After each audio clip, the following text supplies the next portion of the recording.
यानी कि ट्रेन हमारे देश की लाइफलाइन है। लेकिन क्या आप लोगों को पता है कि हमारे देश में सबसे लंबे रूट की ट्रेन कहां से कहां चलती है और उसका नाम क्या है? चिंता मत करिए, मैं आपको बताता हूं। उसका नाम है विवेक एक्सप्रेस, जो कि असम के डिब्रूगढ़ से कन्याकुमारी तक का सफर, जो कि 4286 किलोमीटर का है, उसे लगभग 82.5 घंटों में तय करती है। और यह हमारे देश की ही नहीं, इस सब कॉन्टिनेंट की सबसे लंबे रूट की ट्रेन भी है। क्या आपको इसके पहले तक इफेक्ट पता था? और अगर नहीं पता था तो चैट सेक्शन में लिखना मत भूलिएगा। राइटिंग से आप किसी भी टीचर को इंप्रेस कर सकते हो। और कई लोगों ने बचपन में अपनी हैंडराइटिंग को ठीक करने के लिए कोशिश भी की होगी। कईयों ने ठीक कर ली होगी और कईयों ने टीचर से मार भी खाई होगी। लेकिन अगर मैं आपसे कहूं कि एक 8वीं क्लास की लड़की है जिसकी हैंडराइटिंग कंप्यूटर के फॉन्ट को भी मात दे दे, तो क्या आप विश्वास करोगे? जरा ध्यान से देखिए इस हैंडराइटिंग को। लड़की नेपाल की है जिसका नाम है प्रकृति मल्ला, और उसकी हैंडराइटिंग को दुनिया की सबसे खूबसूरत हैंडराइटिंग्स में से एक माना गया है। क्या आप लोगों को भी लगता है कि कंप्यूटर के फॉन्ट को भी मात देती है प्रकृति की राइटिंग? चैट सेक्शन में लिखना मत भूलिएगा। आज में किया गया टॉयलेट सीधे जमीन पर आकर गिरता है तो बच्चों के जैसा सवाल, लेकिन कभी ना कभी आपके भी दिमाग में सवाल तो जरूर आया होगा।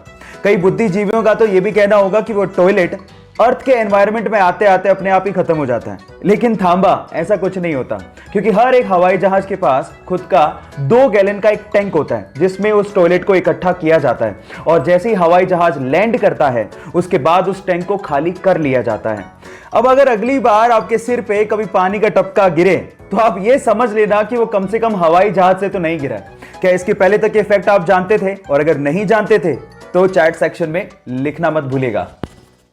पता है कि इंडिया की सबसे धीमी रफ्तार से चलने वाली ट्रेन का नाम क्या है? डोंट वरी, मैं आपको बताता हूं। सबसे धीमी रफ्तार से चलने वाली ट्रेन का नाम है मेट्टुपालयम ऊटी नीलगिरी पैसेंजर ट्रेन, जो कि मात्र 10 किलोमीटर पर आवर के हिसाब से चलती है, जो कि हमारे ही देश की सबसे फास्टेस्ट ट्रेन से लगभग 16 गुना धीमे चलती है।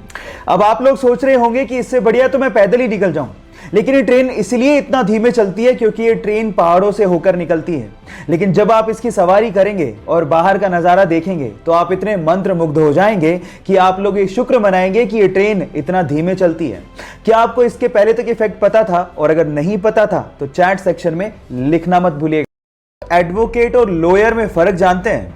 क्या मेरे जैसे आप भी यही समझते थे कि एडवोकेट और लॉयर में कोई फर्क नहीं होता? ऐसा नहीं है।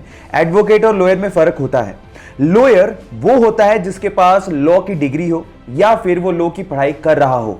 वो आपको कानूनी सलाह तो दे सकता है, लेकिन आपके लिए केस नहीं लड़ सकता। लेकिन अगर कोई lawyer bar council of India की एग्जाम पास करके वहां पे रजिस्टर हो जाता है तो उसके बाद वो आपका केस लड़ सकता है, क्योंकि उसके बाद वो एडवोकेट बन जाता है। सो ये डिफरेंस होता है एडवोकेट और लॉयर के बीच में। क्या आपको इसके पहले तक इफेक्ट पता था? और अगर नहीं पता था तो चैट सेक्शन में लिखना मत भूलिएगा।